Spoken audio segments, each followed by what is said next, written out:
आज़ादी के 78वें वर्षगांठ को पूरे देश में बड़े ही धूमधाम से मनाया गया। आज़ादी के दीवानों की याद में हर घर तिरंगा नजर आया।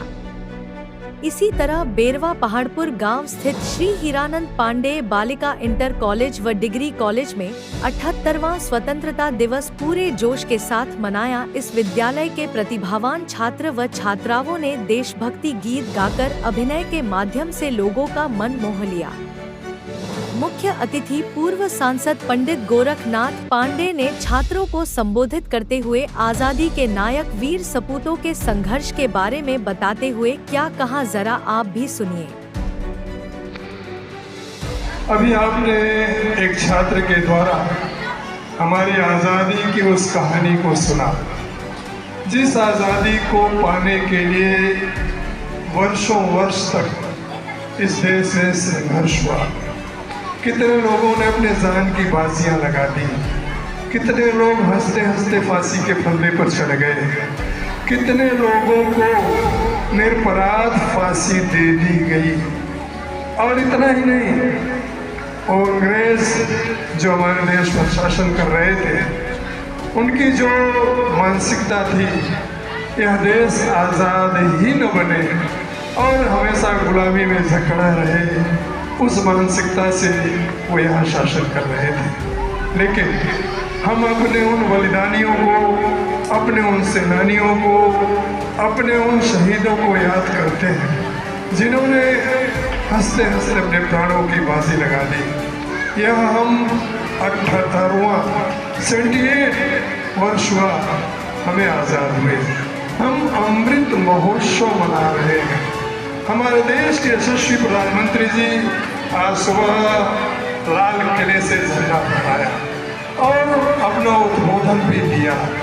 कुछ ही समय, कुछ ही क्षण वो सुनने को मिला, लेकिन उनकी सोच देश को कहाँ ले जाना है, उनकी सोच देश की प्रगति को, देश की आज 5वीं अर्थव्यवस्था से 3री अर्थव्यवस्था तक ले जाना है। उन्होंने अपने उद्बोधन में हमारे देश के किसानों को, हमारे देश के जवानों को और हमारे देश के ऐसे तमाम लोगों को जो आज वंचित हैं, दुखी हैं, पीड़ित हैं, ऐसे लोगों को कैसे हम भारत के अगली पंक्ति में ले आए, उस पर फोकस था।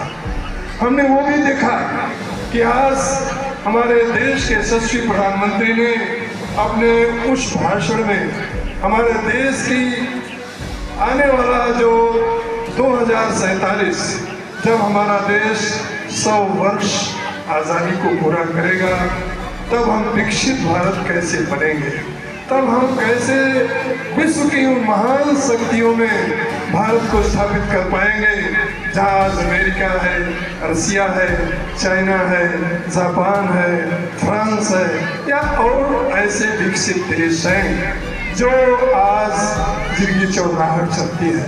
लेकिन हमें आज कहने में फक्र है कि यार पिछले 10 वर्षों से, जब से हमारे देश का शासन सत्ता मोदी जी जैसे लोगों के हाथ में आई है, तब से देश का चतुर्दिक विकास हो रहा है। कभी हम आयुध के क्षेत्र में, कभी हम अस्त्र शस्त्र बाहर से मंगाते थे और आयातक देश के पहली पंक्ति में होते थे। आज हम निर्यात कर रहे हैं। आज हमारे सैटेलाइट, आज हमारे वायुयान, आज हमारे युद्धक अस्त्र शस्त्र विदेशों से मांगे जा रहे हैं। हम उस श्रेणी में खड़े हैं जहाँ हमारे अस्त्र शस्त्र, हमारे अजय टैंक माने जा रहे हैं। यह अगर देन है तो भारतीय जनता पार्टी के उस महान ओजस्वी नेता का जो नरेंद्र मोदी के रूप में हमें मिला है। हमें कहने में संकोच नहीं। दूसरे हमारे इस प्रदेश से एक यशस्वी नेता है योगी जी। उनके आने से पहले जब भी हम लोग कभी खड़े होकर बोलते थे तो सबसे पहले लॉ एंड ऑर्डर, इस प्रदेश में लूट, डकैती, गुंडागर्दी, आगजनी क्या क्या नहीं होता था, किस तरह के अपराध नहीं होते थे।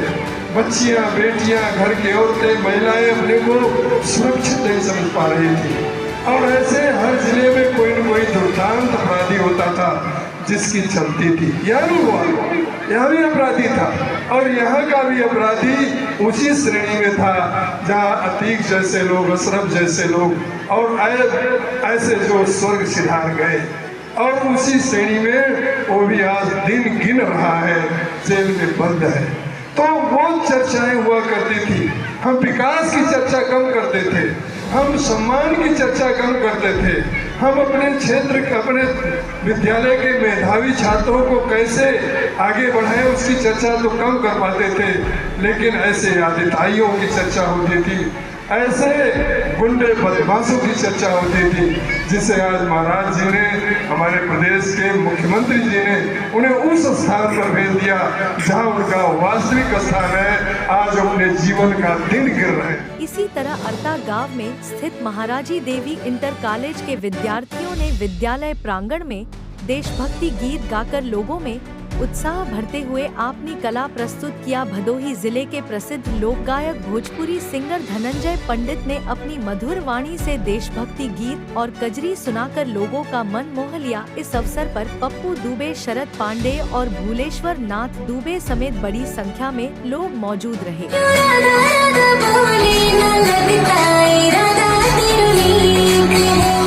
कोइरोना खेदौपुर स्थित Shri Vishwanath Pandey convent inter college में भी आजादी के पर्व को मनाया गया। विद्यालय में आए भदोही सांसद डॉक्टर विनोद बिंद ने छात्रों को अपने लक्ष्य की प्राप्ति के लिए एकाग्र होकर पढ़ने की नसीहत दी।